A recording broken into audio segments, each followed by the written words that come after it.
Hi there. In this session, we are going to revisit accommodations and modifications, just so that we all are sharing the same understanding of what they are and how to implement them.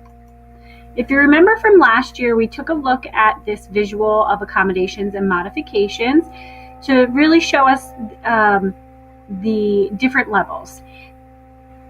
As we talked about last year, this first level, the ground level, is really where we modify our instructional delivery before attempting to implement some of those accommodations and modifications. And we're going to talk a little bit more about that now. But when we think about accommodations and even modifying our instructional delivery, it's the application of the UDL principles, really looking for opportunities for various means of representation, expression, and engagement. The ground floor, modifying our instructional delivery. This is what we do as teachers. It's the art of teaching. We need to think outside the box in order to meet the needs of all of our students and look for new ways to approach content. This not only helps keep things exciting for students and meet their needs, but it also keeps things exciting for us as teachers. Some of us have been teaching a long time and we don't want to do things the same way. So really looking for those opportunities. And it also provides us with some valuable information about the students in terms of what they are capable of doing. So really this is an opportunity to first see if they can meet those grade level standards and maybe where we need to go next if they're not meeting with success with what we're putting in place in the classroom. So we need to think to ourselves, what is the goal for the lesson or for the unit? And what do I want my students to be able to do? So if we can focus on those two things, sometimes what we need to provide for students who have some needs in our classroom, it becomes a little bit more clear for us. This might take the shape of stations, and this isn't just for our co-teachers. You can have stations or centers or workshops, whatever you want to call it, if you're just one teacher in the classroom. So just keep that in mind. Collaborative groups, student engagement strategies and routines. So how are we going to engage the student in the lesson? How are we going to gauge whether they're understanding what we're teaching them throughout the day? Technology is a great opportunity for that, especially now that we're moving to students having more access. And then also allowing for student choice as much as possible. This is really important because it not only gives students control over their learning and how they're showing us that they're learning, but it makes them feel a little bit more independent. And that's really important even at the elementary levels, that we're putting that emphasis on their independence and taking control of their own learning. Some examples I'm going to show you very quickly. We have some choice boards, a tiered assignment, window pane, and stations or centers. And I'm just going to show you one of the choice boards. There's two here, and the links will be available for you to see the other examples. But this is a choice board for elementary word study, and you'll see here Maria from North Wales. Thank you, Maria. She has one square that must be done by all students. And so that's kind of the starting point for students, and then they just need to complete two more. That can be done in class, after a lesson has been taught and there's some extra time, or it could be done for homework as well, just as long as this is turned in and the assignments are completed by the end of the week. So this is a great opportunity, again, for that choice and for students to pick how they want to show us what they are learning. Tiered assignments, they take a little bit more planning, but again, they're a great way to differentiate. This one is for research skills. And so the three assignments, the assignment for our advanced learners is going to be more in depth. And we need to remember to differentiate for those students who do need that enrichment piece.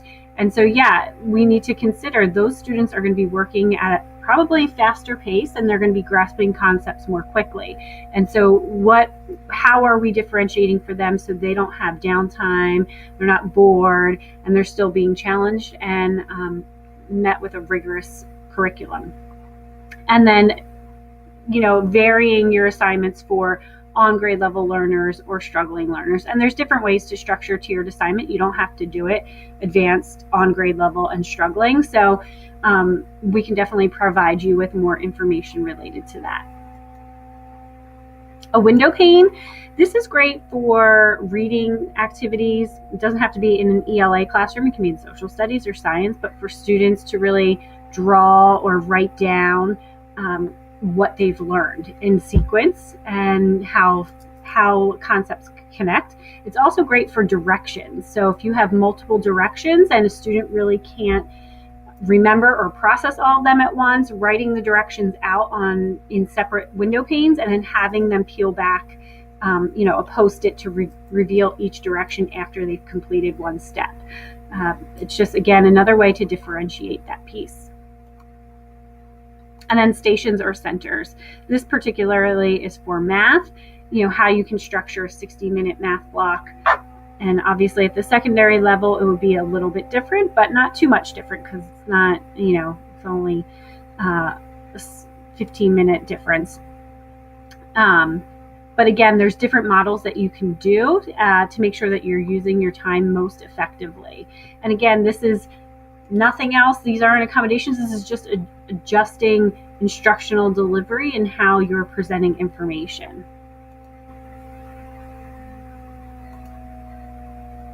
So what I want you to do is just stop and jot. In what ways do you adjust your instructional delivery, and how often do you try to switch things up? Really think about what you have in place in your classroom, because we want to share those after this video is over and kind of reflect on each other's, and maybe we can get some new ideas.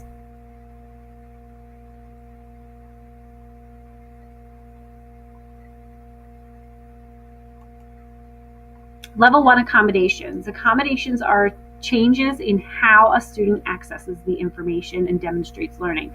So they are not changing the learning expectations, instructional level, or content for the students. It's really just how they're accessing it. It is simply leveling the playing field for students so that they can participate in the general education curriculum at grade level.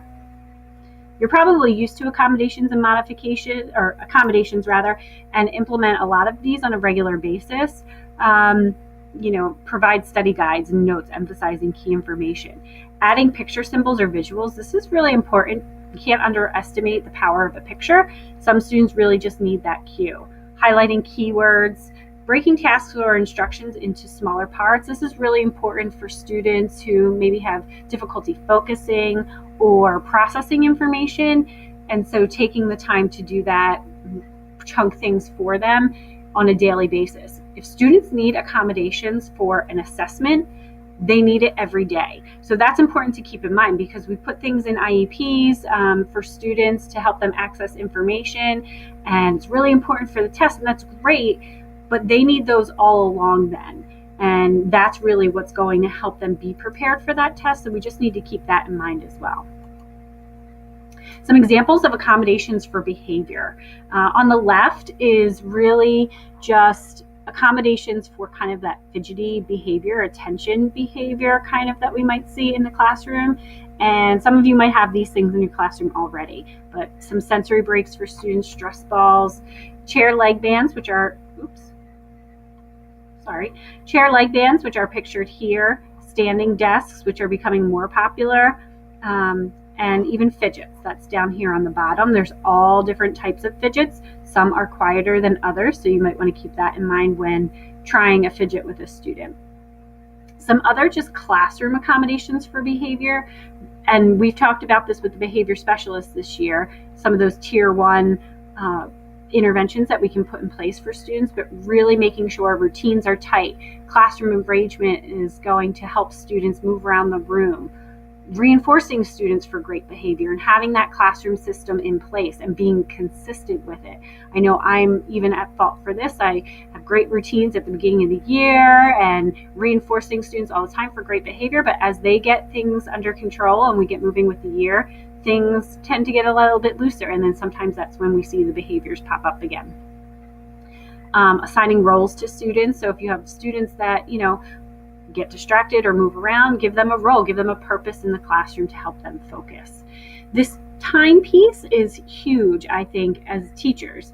When we have downtime or transition time, that's typically difficult for some students who struggle with their behavior and attention. And so if we can be consistent with planning our lessons so that students don't have that downtime and we're minimizing transition time, it will help them and it'll help us. Level 2 modifications. Modifications are changes in what a student is expected to do or learn. Okay, so this does change or reduce learning expectations. And for that reason, that is why we don't use these very often. They're reserved for students with more significant needs. And they're only to be used after we've tried a lot of accommodations. We want to make sure that those accommodations have been in place and we've tried them for a period of time before we move to modifying work. Modifications provide students opportunities to participate in the general education classroom meaningfully. And so really it is paring down some of the curriculum, maybe lowering grade level, and we'll take a look at some examples. Reducing content, complexity, or difficulty level, decreasing the amount of work required, providing lower reading material, or even a modified grading system. A go-to modification in past has been to eliminate an answer choice, which is not a preferred modification, because what are we really expecting students to do and what does that provide to students? So we want to think about, okay, if a student needs a modification, is that really the best choice? Could we, slightly reword the question so that the student can understand the question better? Or can we kind of focus on key concepts rather than just eliminating an answer choice? Level 3 and 4 accommodation or modifications here at the top of the pyramid are reserved for 1 to 2% of students. And so it's a very small number of students overall. And really it's students who would be taking the alternative state assessment, the PASA, and it would definitely be articulated in the student's IEP and discussed at an IEP meeting. Level 3 modifications would be a parallel activity. So think of it the same topic, different materials. Okay, it might be high interest materials or materials from a lower or higher grade level.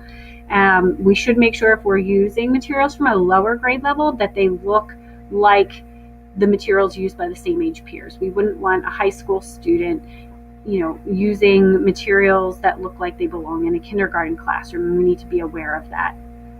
Parallel activity could also be authentic or real life activities in the school. So really applying some of the skills that are being taught in class and then giving the student the opportunity to actually apply those in the school building. Level 4 modifications. So this would be an alternate activity. Students work side by side with their peers, but not on the same activity or skills. So we only use this after attempting to include the student by using one of the levels previously discussed. Okay, just because a student is completing an alternate activity doesn't mean that they need to be removed from the classroom. When we plan for this, students are able to work side by side, and that's important because we do want that social piece for our students and for them to feel like they are part of the classroom. An example of an alternate activity. So if you are teaching a standard in the class and there's no alternate eligible content, which is what students who take the PASA are assessed on, alternate eligible content, they will they have the opportunity then to be working on IEP goals or another goal that they have related to the content. Maybe they need something retaught, and so they don't necessarily need to be working on the same concept or skill as their peers. And so that's important to keep in mind, and I think it takes a little bit of pressure off of the teacher too, because they don't need to be held accountable for every single thing if they're receiving level 3 and 4 modifications. And again, if you're unsure, just ask the special education case manager or an inclusion facilitator in your building, and they can help you think through that process and what it looks like. So now what? In the next section, Jen is going to discuss the process of essentialization. And this process really does help you as a teacher develop those level 3 and 4 modifications, because it does take some thinking and planning. And sometimes it's difficult to really wrap your brain around how you're going to take this grade level standard and kind of streamline it down to exactly what a student needs. And so the process of essentialization will help you do that. I want to leave you with a video that I really think captures why we do this. Yes, it takes some planning, yes, it takes some time, but the reason we do this is for the students. And it does matter, and it does have an impact on our students. I love this video because it includes one of our very own North Penn teachers, Sharon Dummeldinger, who I love dearly, and one of our former North Penn students who I actually also taught. And so I'm going to post a discussion after you watch this video and some questions to reflect on, because I think sometimes we forget that the students, this is why we're doing this, and they notice, and it does matter. Thank you.